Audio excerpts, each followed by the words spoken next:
Hey, Domo. I haven't seen you since last year. You ready for a little nostalgia? Cool. So am I.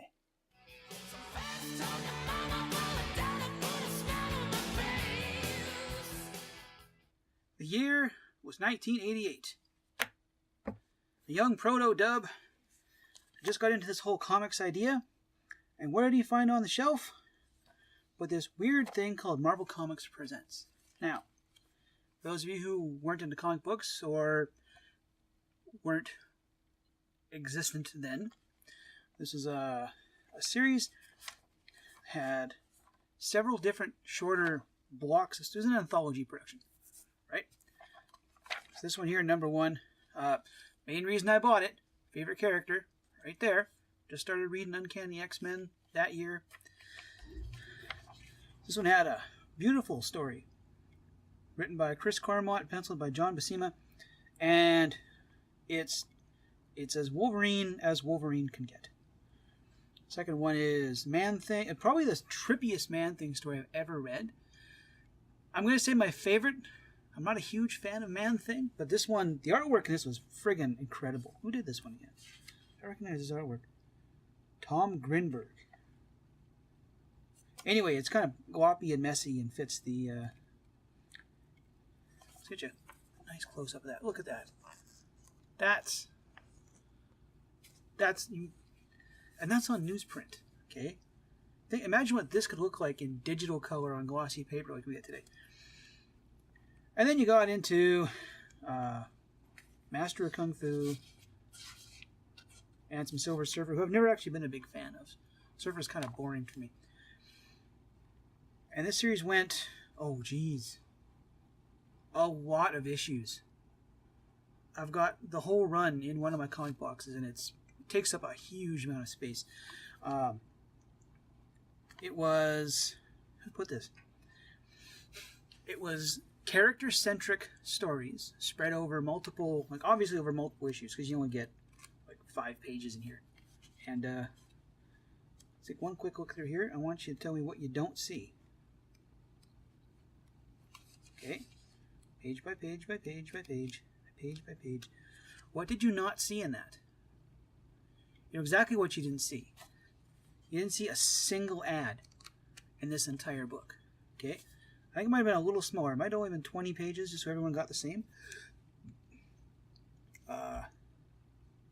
They were smaller, like I said, character-specific stories that ran over multiple issues, and they focused on just the characters. You had this wonderfully personal story.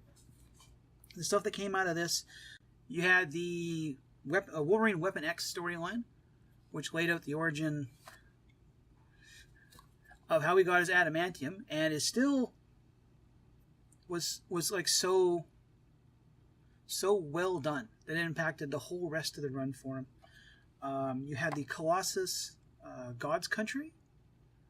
My favorite Colossus story. It was great, beautiful.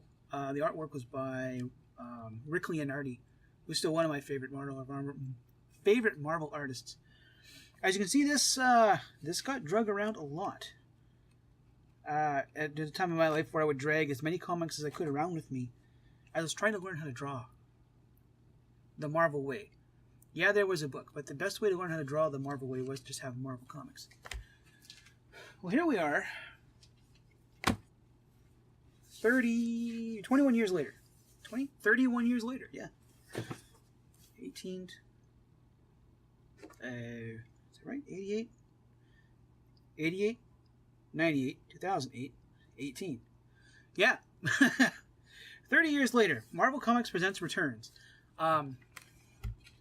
This is something I'm trying to figure out why Marvel hasn't been doing the whole time. Okay?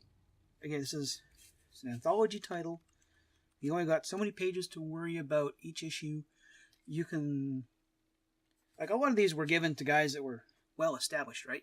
But I always kind of thought that they could give some of their up-and-comers a chance to write smaller, character-focused stories, newer artists, rather than just throwing someone to the wolves on an issue, like we got with some of the absolute disasters lately.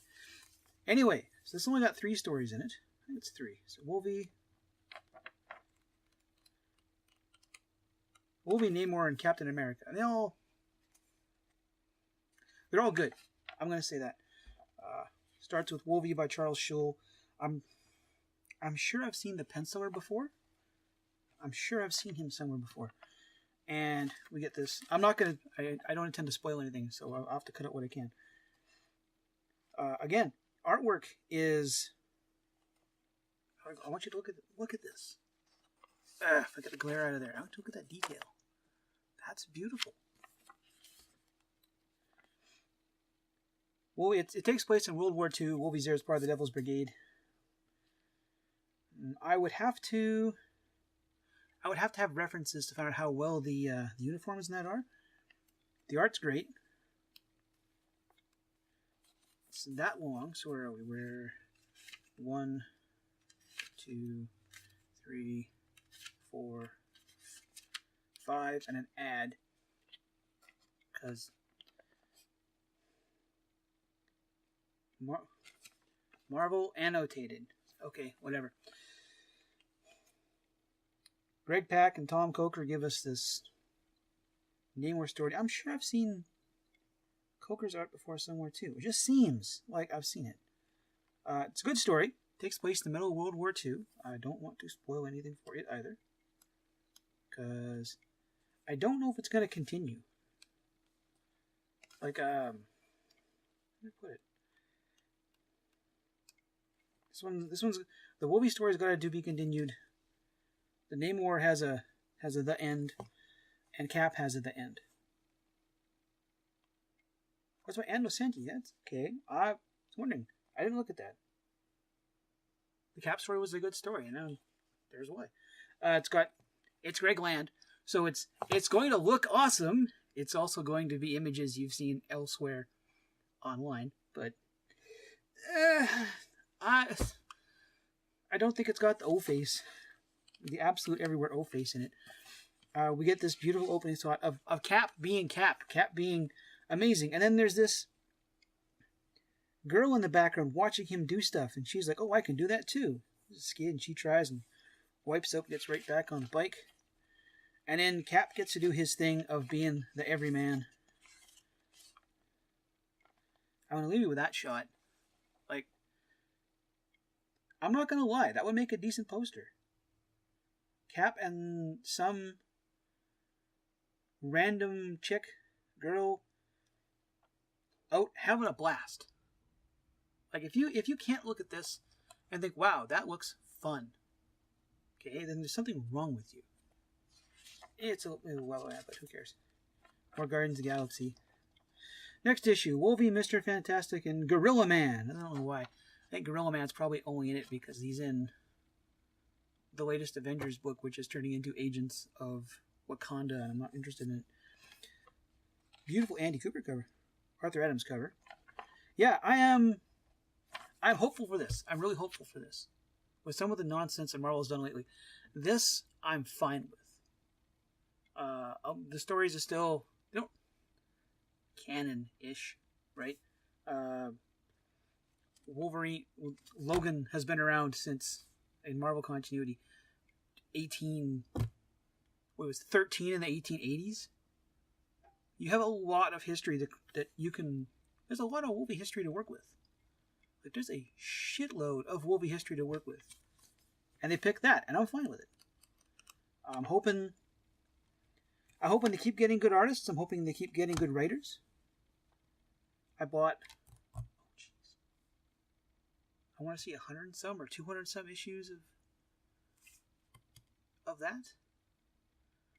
And if it holds up as well, I could buy 200 issues of this. This gives me some hope with Marvel. Like, it's granted, like, okay, you got, it's. I would have liked it. The only complaint I have, honestly, is that they go with a bunch of their heavy hitters to open it out. Like, yeah, they did it there too. I like if later issues give newer artists, as not as well known artists or writers, creative teams. a chance to show what they can do with, 5-6 pages. I can't remember, was this one was it bi-weekly, I think?